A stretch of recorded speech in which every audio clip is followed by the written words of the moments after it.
আমার বাবাটা ঘর আলো করে থাকতো। ছেলেটা ঘরে নেই, মন টিকছে না, ঘরে মন টিকছে না। মা, তুমি যদি কান্নাকাটি করো তাহলে ওখানে ভাইয়ের কি অবস্থা হবে ভাবো তো। যতই আপন মামা বাড়ি হোক, ওরা তো আগে কখনো যায়নি। আমি এমন বাবা, ছেলে মেয়েদের মুখে দুমুঠো অন্ন তুলে দিতে না পেরে তাদের কুটুম বাড়িতে রেখে এলাম। এই যে কি যন্ত্রণা!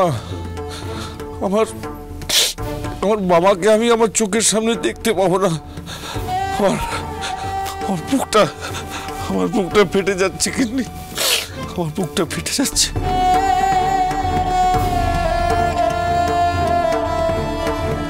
কি তুমি ভাত ফেলে উঠে পড়লে যে?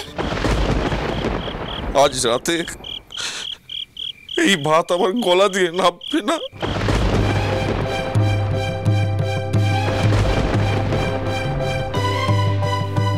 বুঝি গো, বুঝি তোমার কষ্ট।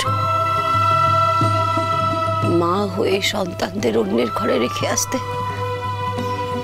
আমারও মন চায়নি, কিন্তু অভাব যে প্রতি পদে শেষ করে দিচ্ছে অভাব।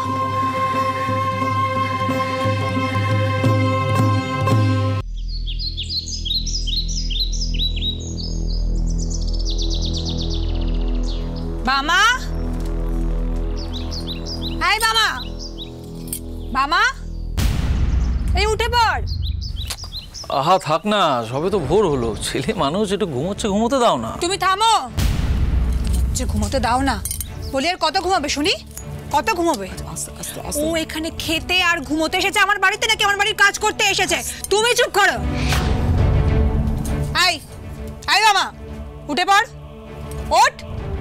দেখো কেমন মোড়ার মতো পড়ে পড়ে ঘুমোচ্ছে। আই বামা, উঠে পড়, ওঠ ওঠ ওঠ।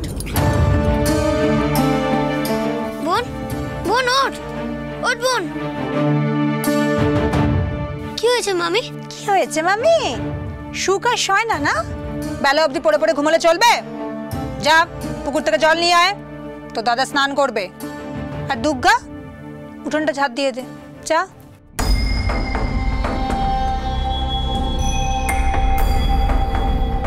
আমি তো পারি না দাদা। মামি, আমি উঠোন ঝাড় দিয়ে দিচ্ছি।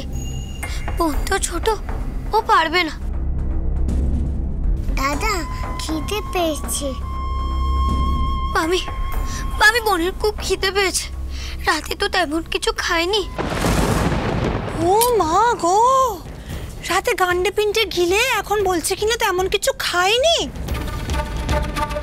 তাহলে দুপুরের পান্তা ভাতগুলো কে খেলো রে? যাগে, আগে সব কাজ সারবি, তারপর খেতে পাবি। এই নে কলসি, যা পুকুর থেকে জল নিয়ে যা।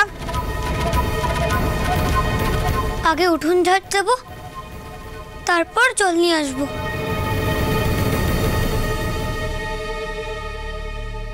বাবা, তোর খুব কষ্ট।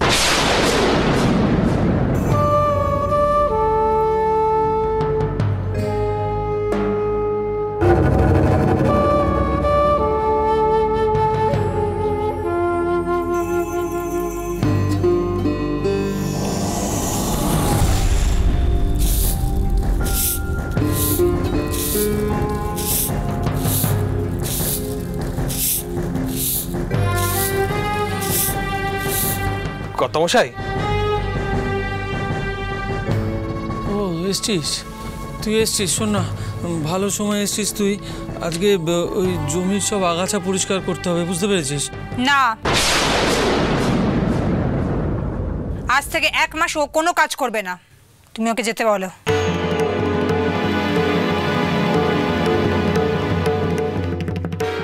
ও কাজ করবে না মানে?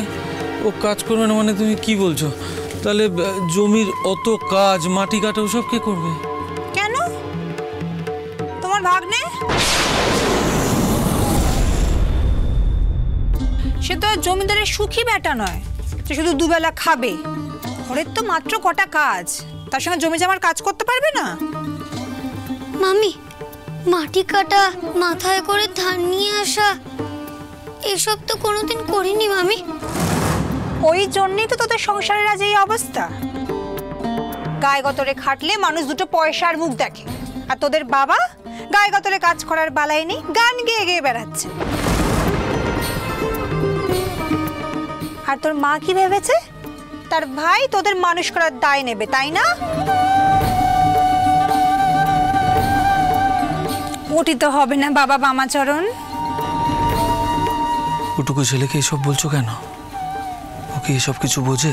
তুমি চুপ করো, একদম আমার মুখের উপর কথা বলবে না তুমি। কিন্তু মা, এইটুকু ছেলে এত ভারী কাজ করবে কি করে? পারবে পারবে, সব পারবে।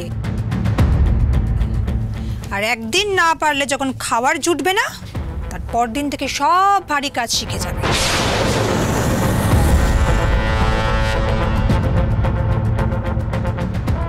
যাও, তুমি যাও এখন। যা ভালো বোঝেন। আমি তাহলে চলি কর্তা। পূর্ণ, বাবা পূর্ণ, ওর বাবা তোর জন্য পায়েস রেঁধেছি। পূর্ণ,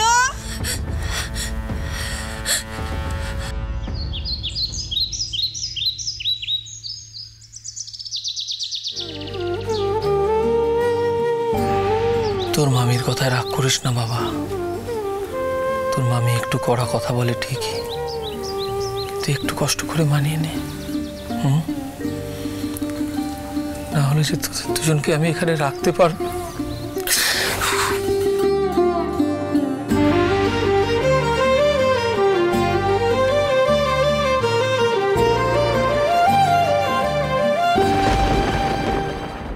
দাদা, মা যে বলেছিল মামি আদর করবে, পেট ভরে খেতে দেবে।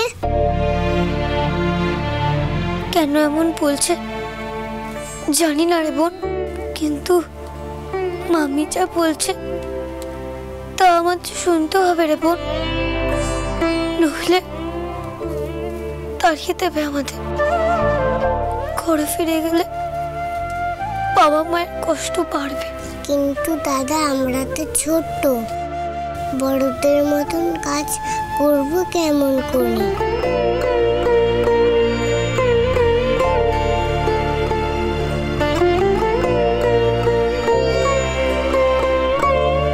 তুই কেন করবি রে বোন? সব কাজ আমি করব, দেখিস আমি ঠিক পারবো। তুই কোনো চিন্তা করিস না বোন। দাঁড়া, আমি আগে উঠোনে কাজটা শেষ করে নি। দেবী, দেবী, এ কি হলো? বাবা কোথায় এসে পড়লো? দেবী, ওর মা বাবা ওকে কোথায় নিয়ে এলো? দেবী, আমার মামির মনে একটু দয়া মায়া নেই? এই সবই কলিযুগের মায়া যোগিনী। মায়া? হ্যাঁ, মায়া। আর এই মায়া জালে জড়ানো মানুষ শুধুমাত্র নিজেদের স্বার্থের কথা ভাবে, অন্যের ক্ষতি করতেও দুবার ভাবে না পর্যন্ত। এমনকি শিশুদের কষ্ট দেয় তারা, নির্মম ভাবে অত্যাচার চালায় তাদের উপরে। তবে শিশু হলো দেবতুল্য, তাই এই পাপের কারণে ওই মানুষগুলোকে তো ফল ভোগ করতেই হবে।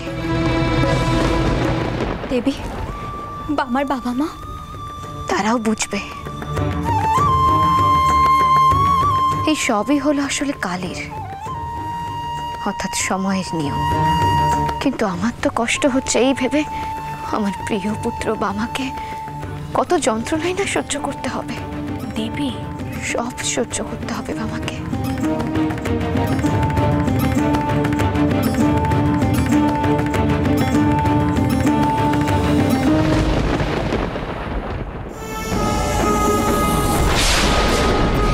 খাবারটা কেড়ে নিও না গো মমি, বোনটার বড় খেতে পেয়েছে। আমি তোমার সব কাজ করে দেবো। না, মহাবীর